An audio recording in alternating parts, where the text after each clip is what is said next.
Can you hear me? Yes. So I am from France. However, I was born in Poland, which might explain a lot of things because, you know, in Poland people are obsessed with history and they are interested in Russia. Okay? So I will tell you about Cold War cryptography. I will tell you about gost, which is actually a name in the West people give to a Russian encryption standard. I will tell you about how it was submitted to ISO very recently, and then how gost can eventually be broken with a survey of a number of distinct attacks. Most of these attacks were developed by me, but not all.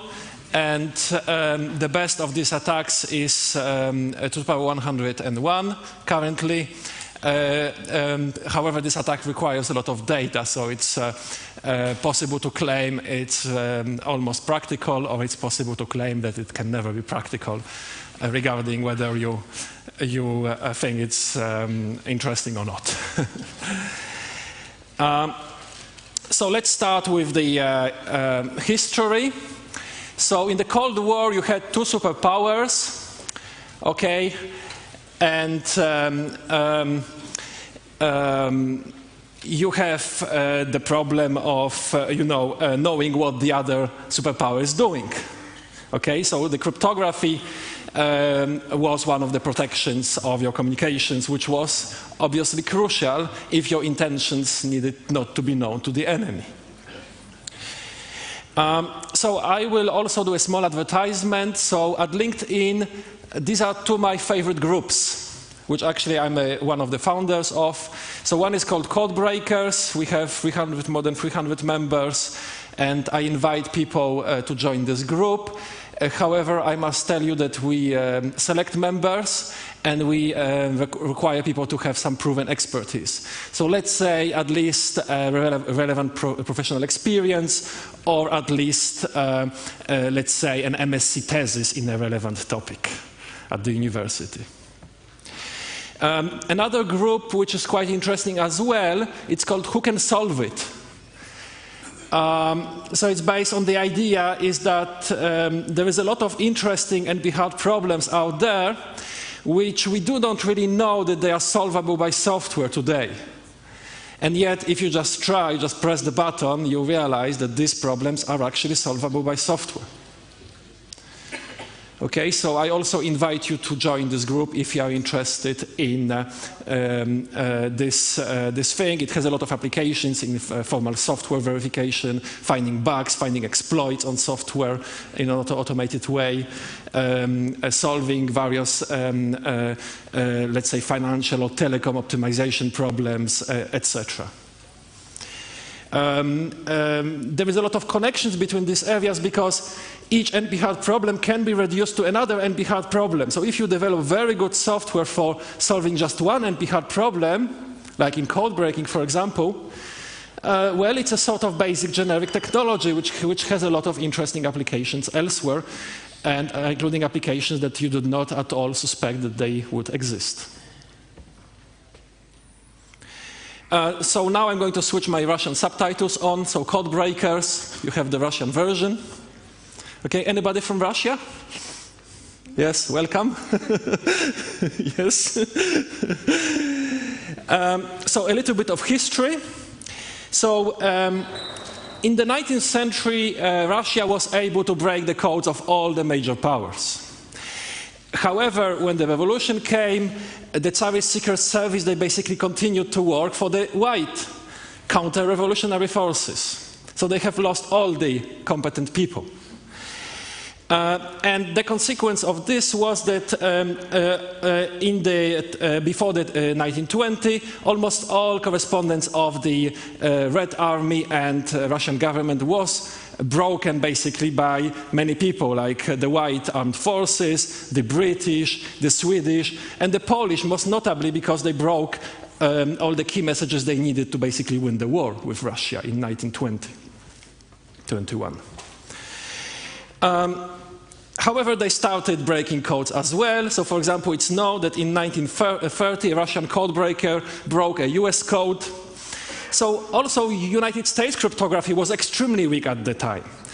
And the problem is that the United States government decided that gentlemen don't read each other's email, and they have just fired all the cryptologists.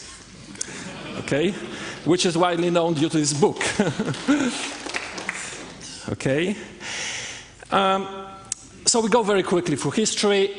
Around 1965, Russians have built their first very, very serious and sophisticated cipher machine, which was used until the late 80s, which is called Fiałka. So if you know a little bit about confidential government cryptography, you should understand that there will be many versions of such a machine that will be used typically. So for example, each country of the Warsaw Pact had their own version. It had different keyboard and different fonts, which was peanuts compared to the main issue, that it had different secret set of 10 wheels. And this was obviously a well-kept secret, what the 10 wheels actually are. And the number of combinations of these wheels is actually absolutely outstanding, much higher than the key size of a typical cipher in its initial setting. We also know a little bit about Cold War Soviet cryptanalysis. So we know that Soviet Union was breaking codes and employed at least 100 cryptologists. For example, in 1967, they have intercepting cryptograms from 115 countries using 152 crypto systems, and among those they broke 11 codes. Was Fiałka broken? Well, it's widely said and confirmed by many sources that it was. Israel have captured Fiałka machines during their war with Egypt. Austria would intercept and decrypt a fair amount of Fiałka traffic, and the NSA would have built a supercomputer for routine breaking of Fiałka. So there is a big analogy between these rotor machines that we have known since ever and the modern ciphers, especially in high security applications.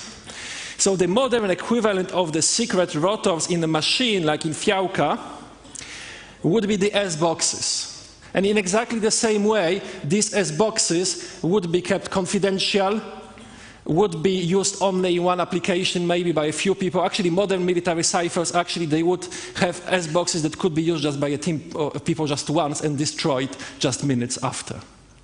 So there are many versions of this, but these S-boxes, again, their entropy is much higher than the entropy of the secret key.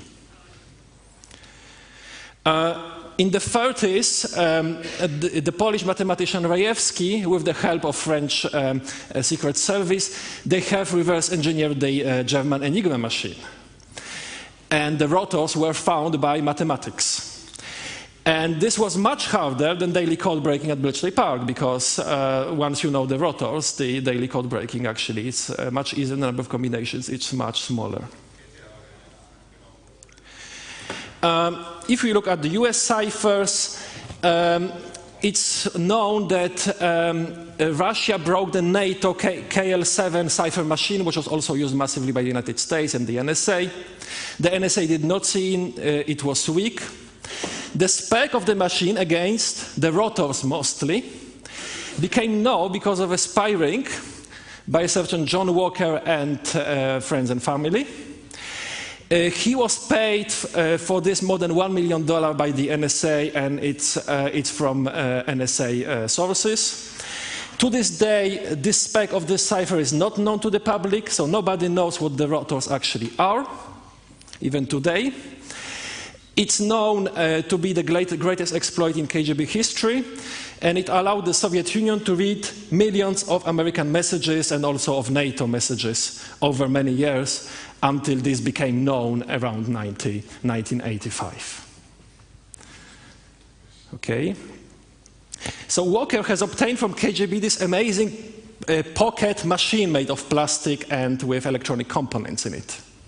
So this machine was foldable. He would unfold it. He would put the rotor basically here. Then there was this little piece here that would come out. And you would connect this piece here, and then you would just go around with this spring connector, actually with this spring connector. And then it would connect you to all the contacts here. And then from a lamp display here, it was very, very small and tiny, you would read the connections of the rotor and then copy them on paper and transmit to the KGB. On just one day, this guy has received $250,000 in payment. Okay, let's go to modern cryptanalysis now. So, algebraic cryptanalysis is a name given to a lot of different attacks nowadays, and half of them are not even very algebraic. However, we don't have a better name. Claude Shannon says that algebraic cryptanalysis is about solving a very complex system of mathematical equations, basically. 1949. So what is the motivation for this type of attacks? Actually, most of the time, these attacks are slower than other known attacks on the same cipher. However, the big difference is that a lot of classical attacks, such as linear differential cryptanalysis, usually require huge quantities of known or chosen plaintexts. So it's safe to say that 99% of research and cryptanalysis ever published never has any practical applications. It's total fiction, because the quantities of data required for these attacks are just impractical to gather, and actually they never exist, because for many of these attacks, actually the frequent rekeying of the ciphers in the industry applications prevent them from being feasible at all, even if you could collect the data. The motivation is then what kind of cryptanalysis is possible when the attacker has only one known plaintext or very few, and we call it low data cryptanalysis. It can be algebraic cryptanalysis, it can be many other techniques like meet in the middle attacks and some other. I can skip this one. So in algebraic cryptanalysis, you proceed by writing some mathematical equations and solving them. So it's a key recovery process through solving systems of equations. You have typically to program and experiment a lot to make these things work. And a lot of attacks which are known are not explained and accounted for by theory. So we don't know why they work in many cases, and sometimes they work much better than we thought, and sometimes they don't work as well as we thought. There is a web page on which I put some ready software for people who want to play with algebraic cryptanalysis and also with such solver cryptanalysis. So in 2007, we have published a paper in which we show an attack on 6 rounds of DES. So it's not a big deal, okay, because DES has 16 rounds, okay. However, the unique feature of this attack is that it required only one known plaintext, which has never been achieved before. And then basically you can break DES. So what about Gost? Gost is expected to be a Russian version of DES, okay? So yes, for Gost we can break like up to 8 rounds of Gost really easily by software. Okay? So again, you may laugh at it and say, okay, well, you can break 8 rounds, and the attacks actually, they have very fastly growing exponential complexity. So 9 rounds is already much harder than 8 rounds. Okay? So can we ever hope to break 32 rounds of Russian Gost? Okay?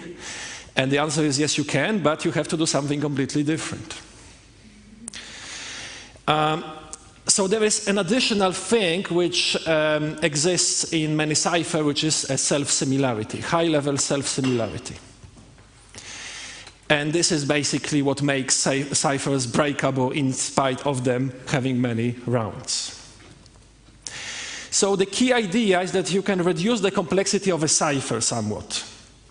For example, reduce the number of rounds. Okay, so we use self-similarity. For example, one big block is equal to another big block.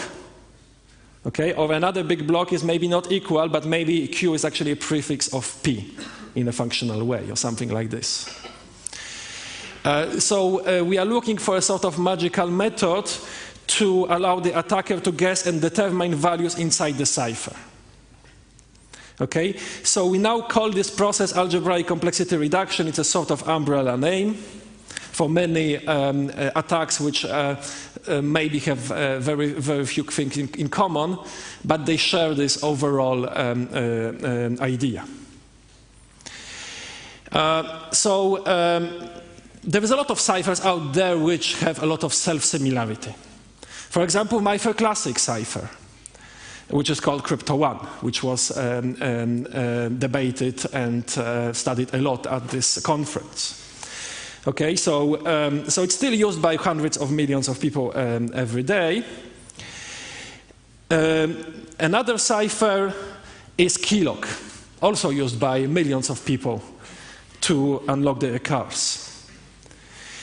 So keylog is actually the most expensive cipher ever made because it was sold and it is documented for $10 million by the designer and kept confidential. So keylog has some interesting attacks which are called sliding attacks, which are one of the simplest forms of similarity attacks. And we have published one of the advanced sliding attacks at FSC 2008 conference.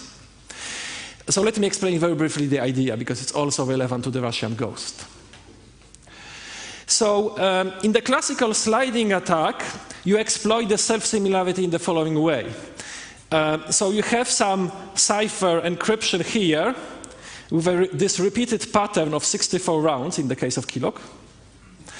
And then you align it in the following way, like on the picture, with another encryption in which this value here, which is the plaintext here, is going to be equal, which happens sometimes, to this value inside the encryption.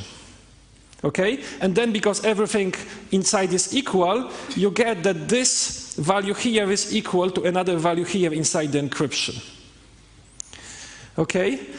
And once you have realized that, it's very interesting because you get something which we call amplification. So you have, at the beginning, the attacker has just one pair. So he knows that the encryption of PI is equal to PJ after 64 rounds. So this is like his assumption. So it's like you have a hat, and you put a rabbit inside your hat, because the attacker needs to know it from somewhere. Maybe he just guesses. Okay? And then, by this magic process of self-similarity, the attacker realizes that Ci and Cj are also related in the same way. So you get another pair, most of the time distinct, for the 64 rounds. So it's like you put one rabbit into your hat and you take out two rabbits out of your hat. Okay? That's the thing. And in the classical sliding attack, you can do it again, because you can again start with the same pair here and apply it at the beginning and encrypt, and you get yet another pair. And actually in a classical sliding attack, you get almost an unlimited number of pairs from just one. So you put one rabbit into your hat and you take out many, many, many more rabbits. Okay? So this is why sliding attacks are so powerful. Okay, now in keylog we cannot really apply this attack. Because in keylog you have additional 16 rounds here which are breaking this attack. So we cannot really obtain the values here. We don't know what they are. Okay, and we don't know what to do. Okay? However, you can observe that this 16 rounds here are actually a prefix of this 64 rounds here. So basically the value here is still a real value which occurs somewhere in the middle of this encryption. So you still get a relation, okay? But it's like you put one white rabbit and you get out a blue rabbit. It's a relation for almost a different cipher. And you cannot continue this process again. You cannot apply it again. So you just, for one rabbit, you get two rabbits and that's over, game over. And this calls for a low data complexity attack. So can you do something with just two rabbits? Okay, you cannot hope to have three rabbits. Okay? And we basically do it. We apply an algebraic attack with a SAT solver, and basically we break keylog in this way. Okay, actually it takes 2 seconds to recover the key from this information. Okay, and it's feasible in practice. Okay, So I will also look at the SNO cipher, which is an ISO standard for stream cipher encryption, so it's like the most important stream cipher on this planet. And we have studied the cipher extensively.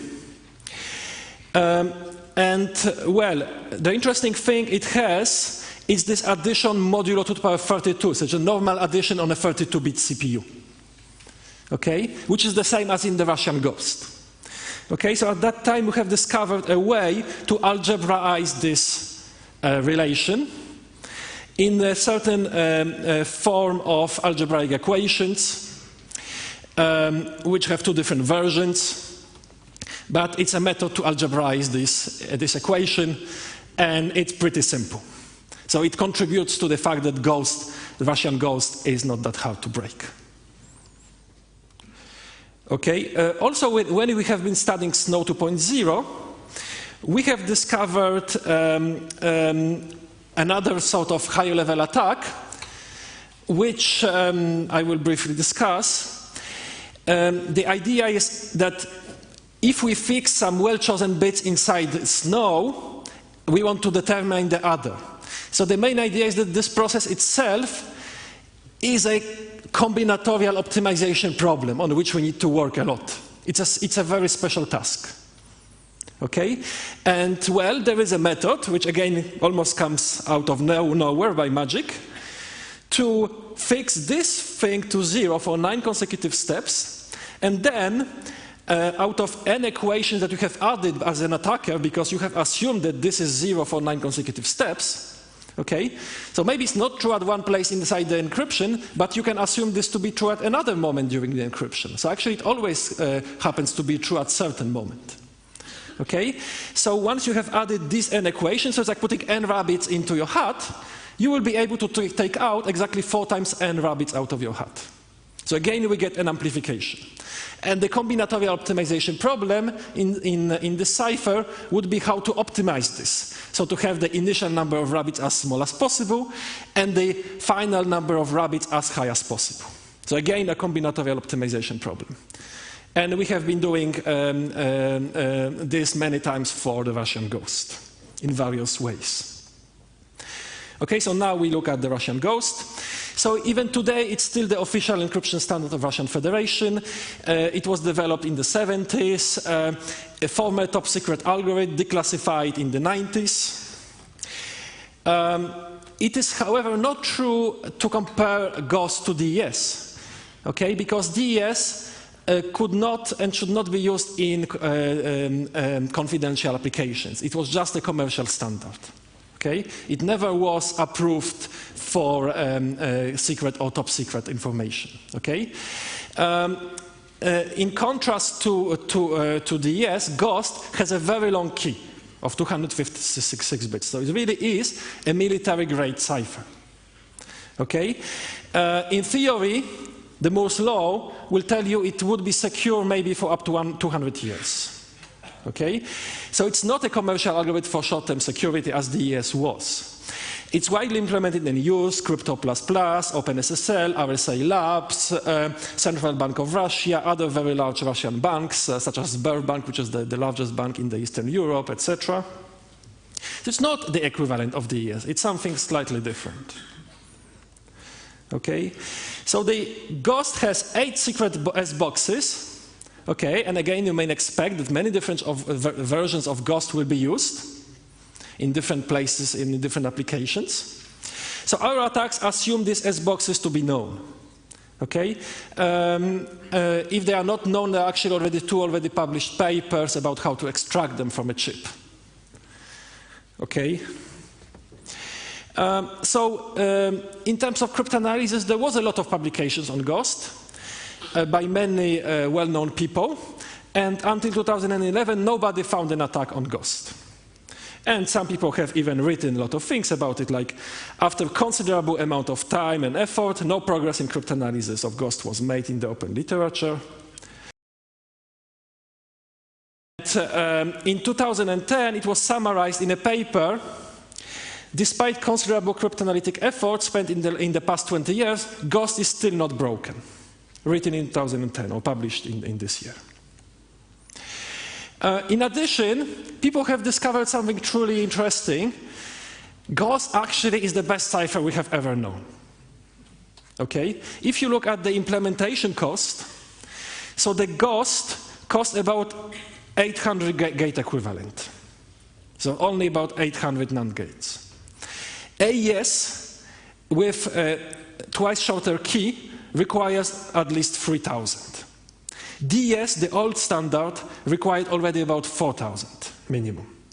Present, which is the new ISO standard of kind of German origin, still 2,000. And present is an exceptionally low-cost cipher compared to any other. But gost still beats even present. Okay, so even today, and even with all these attacks that I'm going to tell you about, gost is still the best cipher we know. Okay, interestingly. Okay, so for these reasons, not broken and extremely good for the hardware implementation, it was submitted to ISO to become an international standard in 2010. Less than 10 crypto algorithms were ever standardized by ISO. So you have AES, no, and present, for example. So in the meantime, gost was broken. So in every 2011, just 2 attacks were published. One by Isobay at FSC 2011, and one by myself. So by the way, we have also submitted a report about gost to ISO. And the report says that to standardize gost would be really dangerous and irresponsible. And let me explain why I say such things. So to summarize the security of gost today, we can say that it's half broken in very serious sense, and it's really broken in academic sense. Okay? So some details. So here is a short history of existing attacks on gost. It's a bit complicated, so we can skip it. But you can see that since the first paper which was published, the things have been sliding down and down in various ways. Okay? There are 2 main categories in attacks on gost: single key attacks and multiple key attacks. Okay? But multiple key attacks, if you remember the talk from, I think it was yesterday, about RSA, how it gets broken in practice in SSL servers. Well, you understand that RSA is much less secure in the multiple key scenario than it is in the single key scenario. Okay? But it's also true in general in cryptography for almost any cipher. Okay? So if you use a cipher with multiple keys, even if all of these keys are individually generated at random, and even if the random number generator is perfectly okay, which is what we assume in our attacks, even in this case, it's much less secure in a multiple key scenario than in a single key scenario. Okay? So it's not true that the main result about the security of a cipher is the single key attack. This is a fallacy, because ciphers are almost never used with single keys in the real life. They are used with multiple random keys. And the security with multiple random keys is always is a sort of meta theorem without a proof, will always be smaller, better or worse than in a single key scenario. So there is a lot of interesting attacks going down to 2 power 101, which is the most recent result from December this year. So well, there is a lot of attacks, and they apply an amazing range of known principles in symmetric cryptanalysis. So let us review all the reasons why gost is broken. Okay, it's not broken for just one single reason. Okay, so the attacks which have been published on gost by other researchers who have worked on this topic were always fixed point attacks or reflection attacks. Okay, but actually I have developed many other attacks which are known of these and which use very different principles. Okay, so there is an amazing variety of different attacks on gost, which all break gost in the academic sense. Okay, so the main reasons why Ghost is not very secure, there are actually two main reasons. So the first, you have the weak key scheduling, which actually is also a form of self-similarity in which basically you have the first 8 rounds and the next 8 rounds is the same block, like in keylock. And then you have poor diffusion. And this poor diffusion, so it's like flipping one bit, and then even after 8 rounds, you don't achieve a full diffusion. Okay, so even after 8 rounds of Ghost, you will have some major irregularities. Okay, so the poor diffusion allows one to work at the low level. So actually the low level attacks are depicted here on this part of the slide. Okay, so the low level attacks allow the attacker, as for DES, to break Ghost for, let's say, 8 rounds. Okay? So at the low level, the most recent attacks are a combination of a few things. So the amazing thing is actually we apply all these attacks in one single attack. So the attacks which apply all these things in one attack. So we apply algebraic approach with algebraic coding, and such solver is one of the steps of these attacks. We apply multiple random keys, which again gives a lot of extra power to the attacker. We apply the meet in the middle approach, and actually we apply also the 2 and 3 and 4 dimensional and even 6 dimensional meet in the middle approach. We apply differential cryptanalysis in the form of truncated differential attacks, which are actually an advanced form of differential cryptanalysis. And we also have developed differential attacks with multiple points, which are a form of higher order differential cryptanalysis. And all these things get combined in one single attack. And in order to find these things, such as what are the good truncated differentials we should use, we have a lot of combinatorial optimization problems at the low level, so for say up to 8 rounds. So we have problems such as what is the optimal set of bits that you need to fix. Okay, like you fix 60 bits and you determine all the other. But what is the optimal set of 60?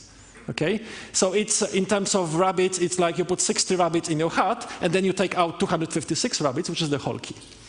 Okay, so we have a lot of interesting combinatorial optimization problems, which are NP-hard problems, and which we solve by software and also by hand. Okay, so this is the low-level work. The low-level work allows one to break up to 8 rounds of Ghost. Okay, and then at the high level, we have this umbrella paradigm of algebraic complexity reduction, which stems from self-similarity properties of Ghost. And there is a number of distinct principles. We have reflection attacks. We also have attacks with double reflection, triple reflection, quadruple reflection. We have several advanced slide attacks. We have several fixed point attacks.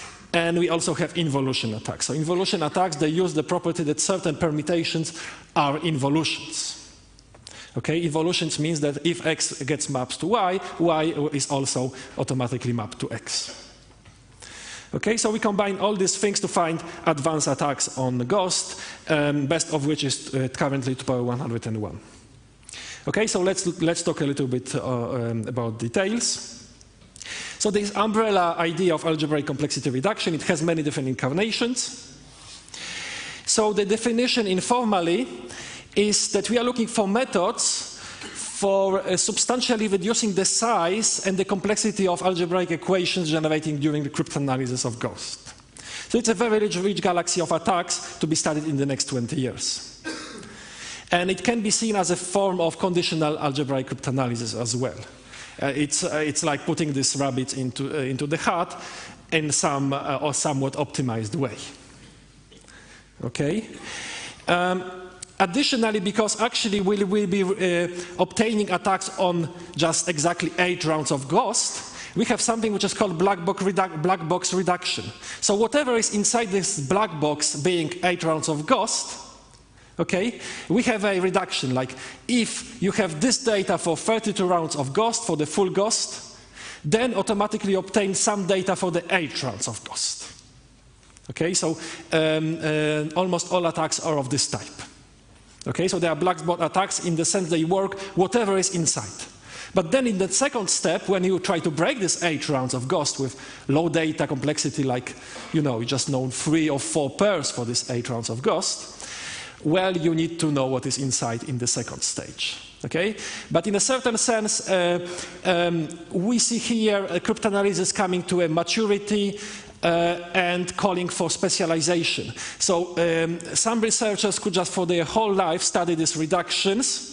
Okay, we have found like 40 different methods of doing this already, and just do it in a black box way. And another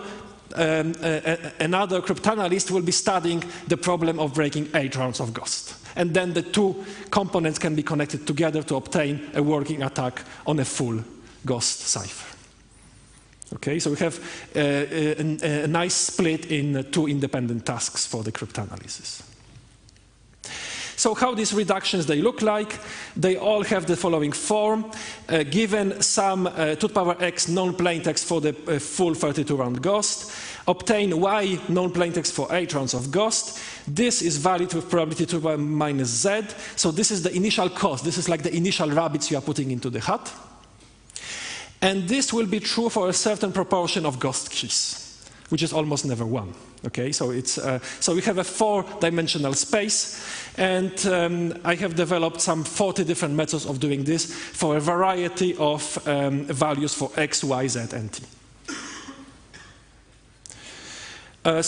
Here is one example. Given 2 to the power 32 known plaintext for the full 32 rounds ghost, we obtain 4 known plaintext for 8 rounds of ghost. And this is valid with probability 2 to the power minus 128. Okay? So in a certain sense, this is like 2 rabbits.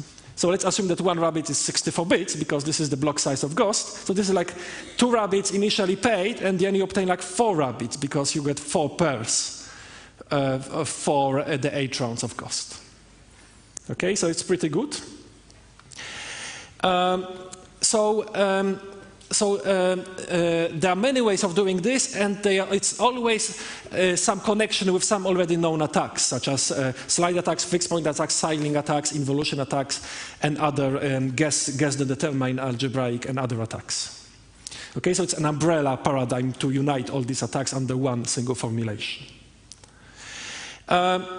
Interestingly, all these attacks have been known before. But the reason why ghost was not broken before is that even if this method of putting some rabbits into your hat and getting some more rabbits out of it could have been conceived before, people did not really have an idea that there would be a second step for this type of attack. Because only in the last 5 years it became practically feasible to get a software step or other sort of attack that would solve this at the end. So for example, to recover the key of 8 rounds of ghost. Okay, so the problem of breaking, and even today, this is actually my last slide, so I will not show it right now. Even today, July 2012, in a conference in Russia held in English, maybe we can actually go to this slide right now, but it's not very easy, I will try.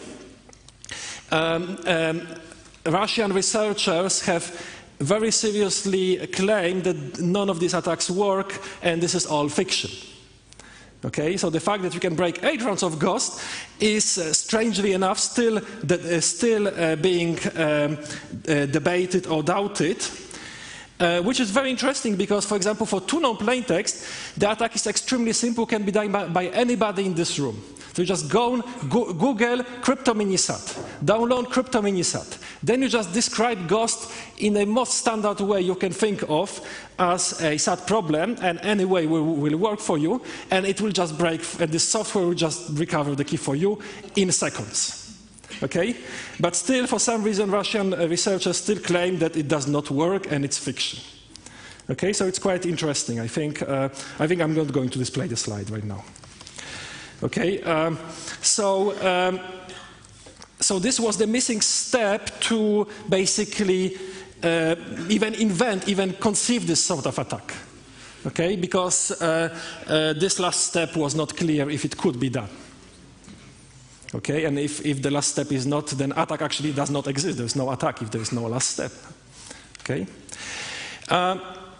So let me now explain the mathematical formalization in which most of these high-level attacks are done.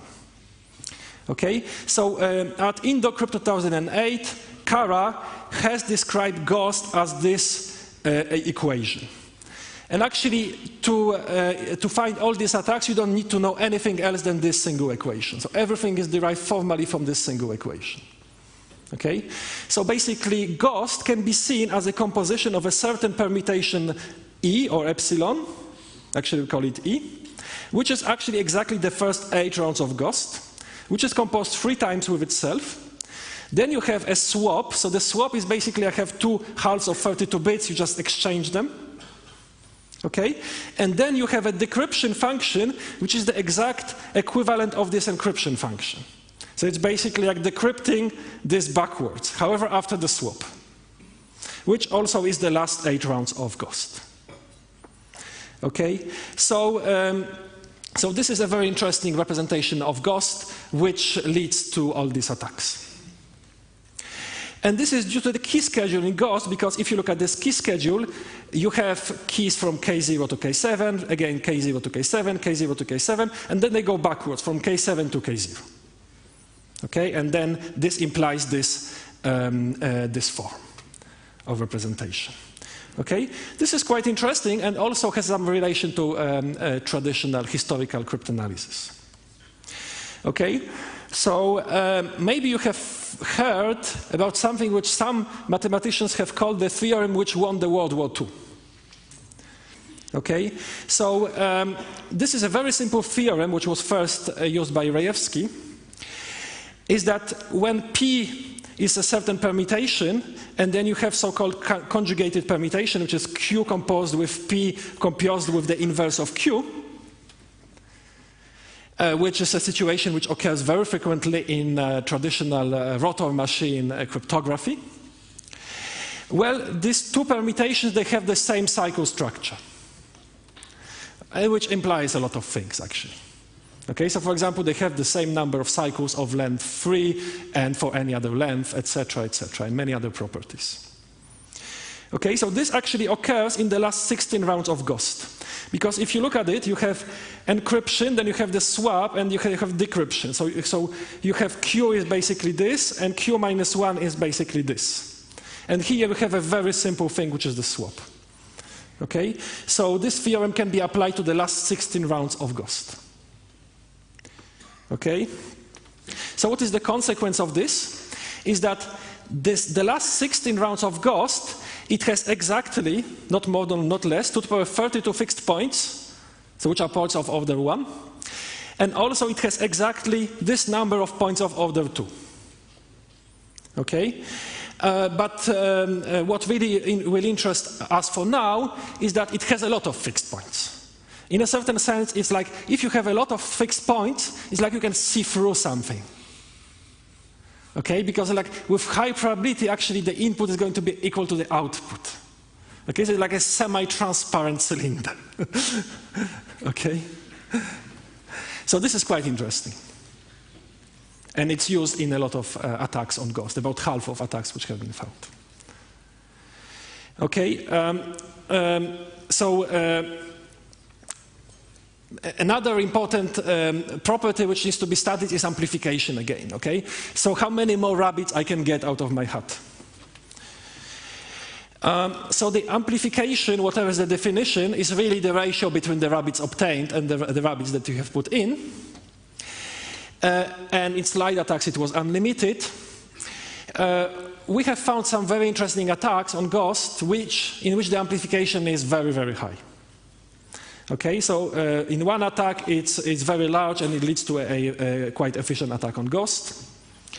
However, you need to look at the whole picture. In this particular attack, the additional cost factors which make that this attack is not as good as you might hope, but amplification is very high. It's like 200 or something like this. So let's just look at the one example of an attack. So this one is about relaxing the requirements of a sliding attack, which you have seen for keylog. It was already relaxed for keylog, but we need to work more. Okay, so this was published in Cryptologia in 2012. So if you look just one ghost encryption, so you have this structure. You encrypt, encrypt, encrypt, so this is the same permutation. Then you have this swap, which is also on the pictures described by this symbol. So this is just the swap of two halves. And if this value is called D, this value is called D bar, basically, because it's the D swapped. Okay, so this notation means that we swap the two halves of 32 bits each. And then we get some value at the output. Okay, so we get this sort of picture with something interesting happens here, and there is some symmetry here. So now if we consider sliding attacks, so it will be like two encryptions with a slide. In classical sliding attacks, the attacker is trying to equal all the values. Like B here will be equal to B here, C here will be equal to C here, etc. And this is what allows him to basically infer things. Okay? However, in our advanced sliding attacks, you don't have to do that anymore. Okay? We actually are going to make things equal by additional assumptions, which needs also to be optimized to be not very costly, but it is possible to make imperfect sliding attacks in which certain things are not true in general, but they are true with some probability. Okay? And this is good enough for working attacks. So then, in general, this is achieved also through well-chosen assumptions on this data. Okay, so you make some sort of magical assumption. For example, in one attack, we assume actually that if you take this whole encryption to here, and this value is called D, so you assume that this value D has this special property. The encryption of D is equal to D bar, actually. Okay, so it's a strange assumption, but if you think about it, actually it leads to an attack in which you obtain also D here, and you obtain C here, and this C is the same as here. So actually you are able to basically relate all these values inside both encryptions. So it's in kind of chemistry analogy, it's like dissolving a solid. So we have this solid cipher, we cannot see what's inside this, between these blocks, and we are able to break it into pieces because now we know all the values A, B, C, and D inside. So we have been able to dissolve this cipher into smaller pieces of 8 rounds. Okay, that's the purpose of this sort of attack. And there are many, many different ways of doing it. And the question is, what is the best way? So it's a combinatorial optimization question. Okay, so anyway, in this case, we obtain an attack in which we can break ghost faster than brute force. So I will skip the exact details. The last step actually in this case takes to the power 110 ghost computations. And then if you put all the figures together, you obtain an attack which is just slightly faster than brute force. Actually, it's to the power 17 times faster than brute force. And this is not yet the best attack, but it's one of the attacks. It's one of the early attacks. So this was published in Cryptologia in 2012. And since then, many, many more attacks have been developed. So first of all, there is a lot more single key attacks. So some of them are summarized in this table. So actually, currently, the fastest single key attack obtained by this method, the complexity is 2 to the power 191, which is just, can be seen as a slight improvement of an attack presented by Dunkelmal, Dinov, and Shamir at FSC 2012. So this is the fastest single key attack to be obtained by this method. But there is many other, and some of them are also interesting because even though the complexity is higher, they require less data. Okay? So it's very difficult to compare all these attacks, and the comparison metric is not obvious. It's not obvious to know which attack is the best. Okay? So, by the way, the paper which has contained this attack was submitted to Asia Crypt 2011, and one referee of this paper wrote the following thing: I think that the audiences of Asia Crypt will not feel it is interesting. Okay? And I look at the paper which were accepted at this Asia Crypt, and more than half of papers are about things which nobody have ever heard about, not even professional cryptologists. So anybody have heard of GH42 cipher?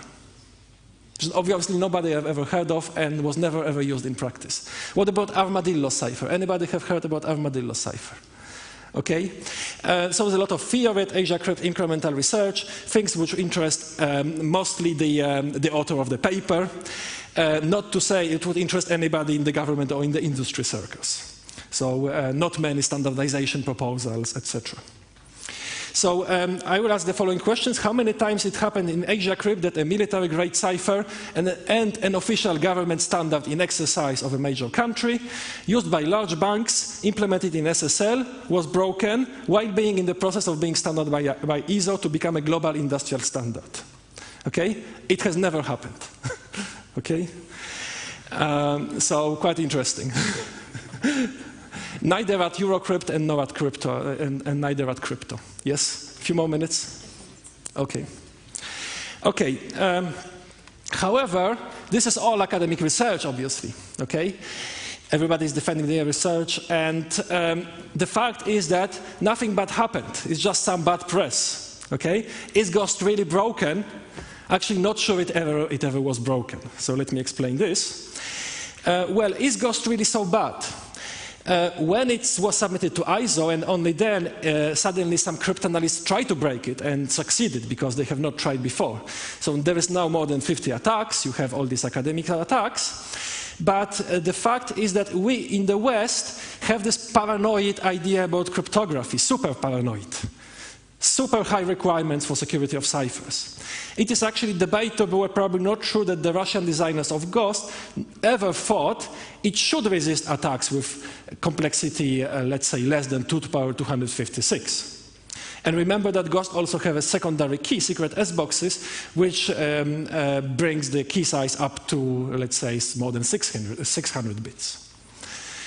And moreover, even if you look at the best attacks which have been found, still even today, Ghost is better than any comparable cipher in the terms of the ratio between the best attack and the implementation cost. There is no cipher in the West which is as good as Ghost, even with all these attacks. So it's quite interesting, obviously, the views on a given technology. There was a talk here at this conference about standard wars, you know. It always depends on where you sit and who is talking. Okay. So we have a few more minutes. So there is a couple of other attacks. So we have simple reflection attack. You have double reflection attack. We'll skip the details. There is a lot of different versions. Actually, the best single key attack appears in a different paper, which was published in March 2012. It's this paper. And the complexity of the best single attack is 2 to the power 179, so it's still quite high. But again, it's totally ridiculous to consider that the single key attack is the right measure of security of a cipher. Okay? Again, ciphers are never used with single keys in the real life. They are used with multiple random keys. So this is what we need to study if we really want to understand the security of a cipher. So in this sense, the security of Ghost was never studied until some recent works came out. So I claim that the multiple key scenario is stronger, more versatile, and more practical than any single known key attack. So actually this is a scenario which can be executed in the real life by a large intelligence agency, at least in theory, at least if you are able to have the data for this attack. So there is a number of attacks, like you have triple reflection attacks. So here is one example. Quite interestingly, until December 2012, we really had two distinct families of attacks. So we had all these attacks with complexity reduction, with a lot of work on the reduction itself, and a lot of work on the last step, so which takes like 150 pages of text. And then another paper about differential cryptanalysis of Ghost. But there was no relation whatsoever between the two families of attacks. Well, actually, in December 2012, I have realized a method to connect all these things in one single attack, and this gives birth to another 20 very powerful recent attacks on Ghost. So it's a combination of differential attacks, higher order differential attacks, and all the things which we have already mentioned. So here is one example. With total data of 2 to the power 84, you obtain an attack with total cost of 2 to the power 139 to break one key. Okay? And interestingly, this time complexity can be even lower if you are allowed even more data. Okay? But this data comes from many different devices. Okay, so it's like you have many different smart cards, and you need to obtain some data for each of these smart cards. And most data are not used in the attack, but they are needed to reject basically cases in which the attack does not work.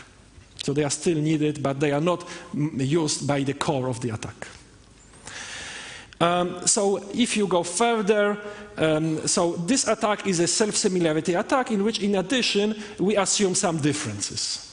So it's really a combination of differential and complexity reduction methods. Even more powerful attacks are obtained with multiple points. Differential cryptanalysis, you only have 2 points. Okay? So more powerful attacks are obtained with multiple points. So multiple points, they look like this. You have 4 different points, and you have their corresponding encryption. So for example, C prime is the encryption of C. So we have 8 points total. And then the interesting property of gost is that there is a substantial probability that all these 8 points will share some 50 bits. So they are kind of all related, okay, for a large number of points. So this is very surprising, needs to be shown. And this leads to very powerful attacks because in the past we have been guessing things about this. So for example, if I wanted to put just one rabbit into my hat, I would say, okay, let's assume that A is equal to B, or A is equal to B bar, or something like this. So my assumptions, okay? But now, because I have managed to shrink the space from 64 bits to 14 bits, it's much smaller, because 50 bits are shared for all these 8 values, the cost of any assumption I like is now much, much lower. So it's a very powerful generic method for redeveloping all the same attacks from the beginning, okay, but now the cost of anything I want is much lower. Okay, so there is many new attacks following these lines with 2, 3, and 4 points. And it's also a form of advanced higher order differential attack. So these are the recent attacks. The best of these recent attacks, the complexity is actually 2 to the power 101. So it is somewhat nearly feasible for a large intelligence agency to execute, and further improvements in these attacks are expected. In terms of the data needed, it's very theoretical, but in terms of practical feasibility, the answer is yes, it is feasible to execute in practice this sort of attack. So this is basically it, and I will just, so here's a summary of these recent attacks. So there is a lot of results, so it's pretty boring to really recall them. And now I will show what the Russian researchers have written as very recently, July 2012. Okay, so the attacks on 8 rounds are not facts, they are fictions. Okay, but this one you can do with CryptoMinisat. This one is more technical. It will be published in Cryptologia in January 2013. And also, they say that for differential attacks, good S-boxes would make these attacks fail. Okay? But this is a super naive statement. Okay? Because it makes very little sense to take our differential attack, which was designed for one version of the cipher, and apply it to another version of the cipher and say, look, it doesn't work. Okay? These attacks need to be optimized separately for each version of the cipher. Okay, so you need to find another differential property for the next version and re-optimize it again, and then you can see, maybe it works, maybe it fails, I don't know. But it's very, very naive to claim what they claim. This is all that I wanted to say. Thank you very much.